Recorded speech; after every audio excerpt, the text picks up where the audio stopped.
Hello everybody, welcome to number 27. I'm Jack, and today we are here to honour what I think is really the last real Bentley. This was quite a defining car really, because it was the first new Rolls Royce Bentley which had come out since the 80s, entirely all new. So in 1994, Vickers, who then owned Rolls Royce, was looking at a way to sort of replace the aging cars that it had. It went for a whole new platform. However, it did go shopping for new engines because the existing engine was judged too difficult to keep passing emissions.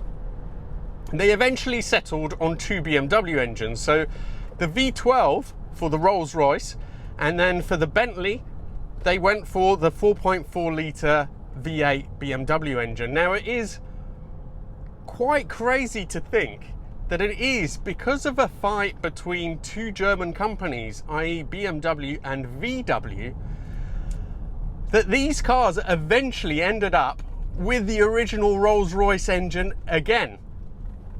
So what happened was that there was a tussle for control between VW and BMW over Rolls-Royce and Bentley, and at one stage BMW threatened to pull their supply of the engines, the electronics, all the bits that these used from BMW.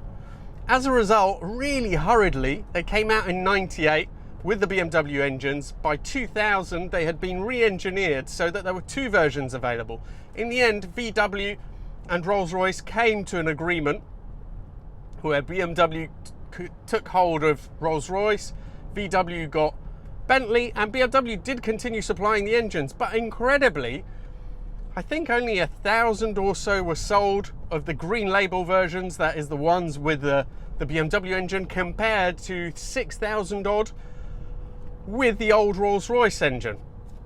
Now let's just stop for a second. I'm going to tell you a bit more about the history and the details of this engine, because really it is quite worth knowing.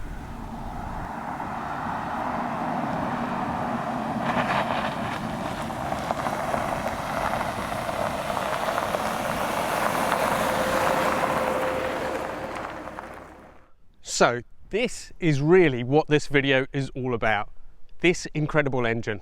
Let me tell you a little bit more. So a lot of people think that when these first came out, they were actually based on an American design. That is absolutely not true.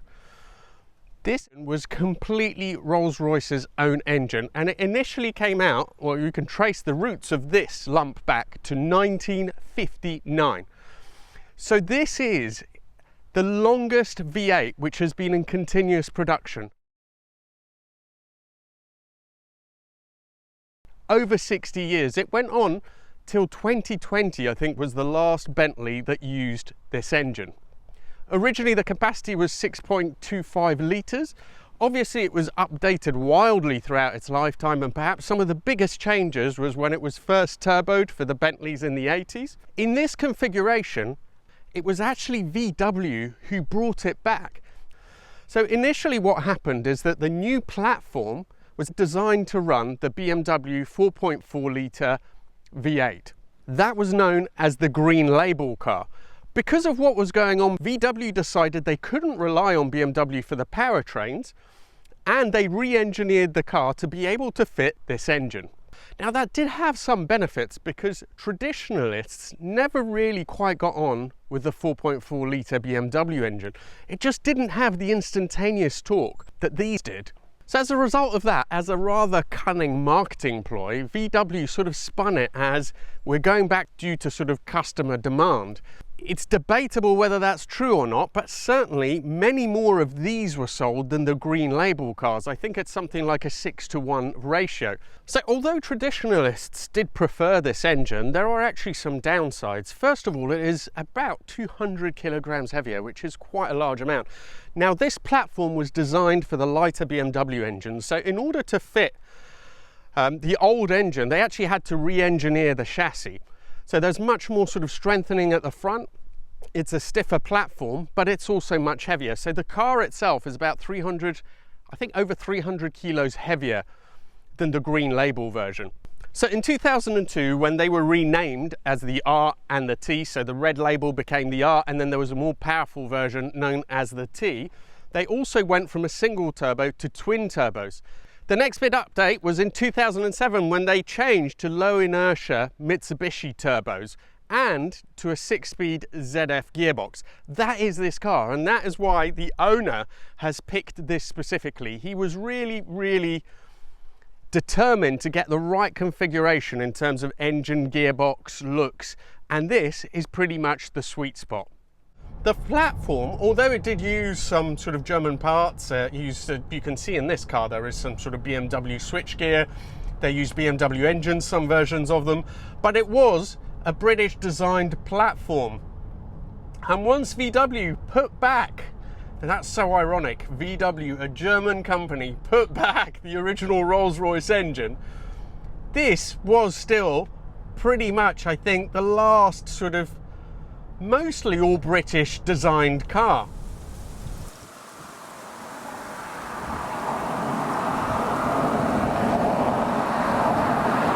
So one of the reasons why people like these so much, the 6.75 litre behemoth, is that in this car it produces peak torque at just 1,800 revs, and it's a high peak torque. I think it's 875 Newton meters. So although these are big heavy beasts, they are so effortless to drive, and they are actually rather quick.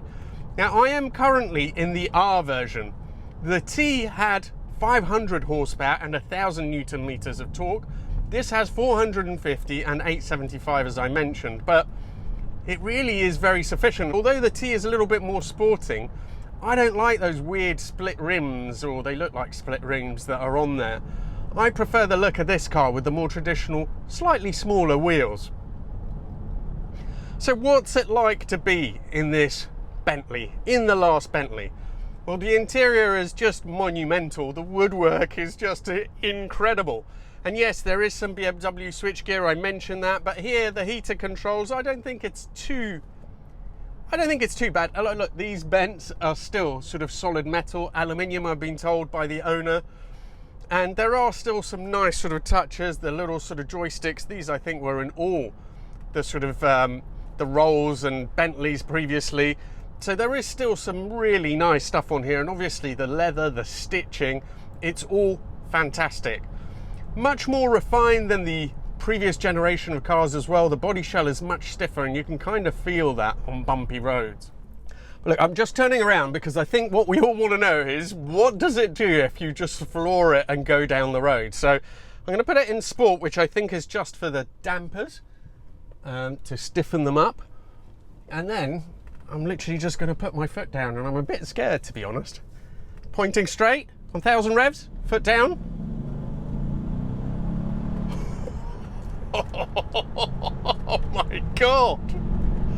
Oh my God, this thing is... Oh wow, I've never experienced anything quite like this. Wow, honestly, you know what? I almost find it scary because it is so... How do you describe it? It's just like an invisible sort of hand just lobs you down the road. It actually makes a really nice growly noise, refined, not excessive by any means, but it just sort of picks up, it squats slightly at the back, and it just launches you forward. It is just one of the funniest and scariest things I've ever experienced.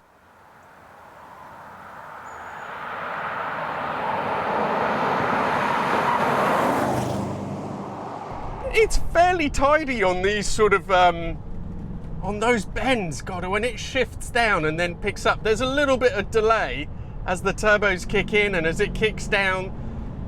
Oh. So this is the other good thing about this car, is it has the 6-speed ZF gearbox, which is way superior to the old American gearbox, the GM gearbox that the previous cars used. So from 2007 onwards they had this gearbox, and it's incredibly smooth shifting. It just, there's a bit of delay when when you ask it for kick down, probably about, I don't know, it's probably a fraction of a second, it feels longer, but then it just motors down the road. And what is so weird is that I'm used with the normal cars, they start picking up around 4,000, but this picks up at about sort of you know, when it kicks down to 2,500 revs, and then it just sort of shoots off.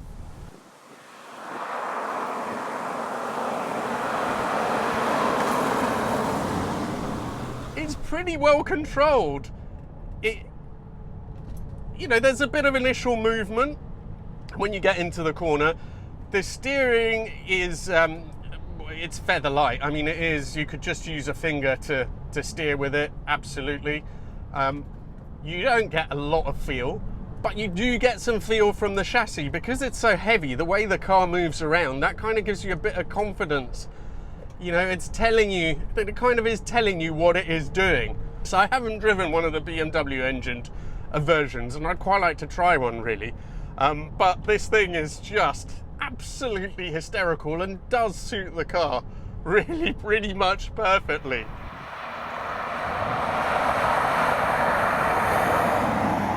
And quite funny, you sort of feel quite positioned quite close up towards the front of the car. When you're driving it, I mean, I wouldn't say it shrinks around you, but certainly it's not as ungainly as you think. And even on a sort of road like this, which is quite a small, windy road, you could kind of throw it about fairly quickly. I think under brakes, the brakes feel good, but I can imagine they'd get tired fairly quickly with all this sort of bulk to stop. The front end sort of dives quite a bit as well when you're sort of braking hard, so it will start to move around if you're not smooth when you're trying to drive it quickly. But all in all, I would say a really impressive thing. Bit of a giggle again on this tiny little road, foot down. Bang!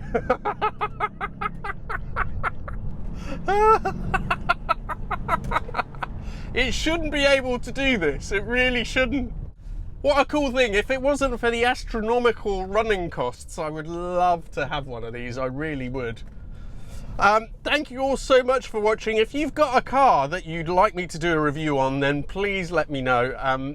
If you want to support the channel, then there is an account on Patreon. I send out a video every month, like a roundup just for Patreon members. And yeah, thank you all so much for watching. If you need to contact me, Instagram is the best way. Thank you all and see you again soon.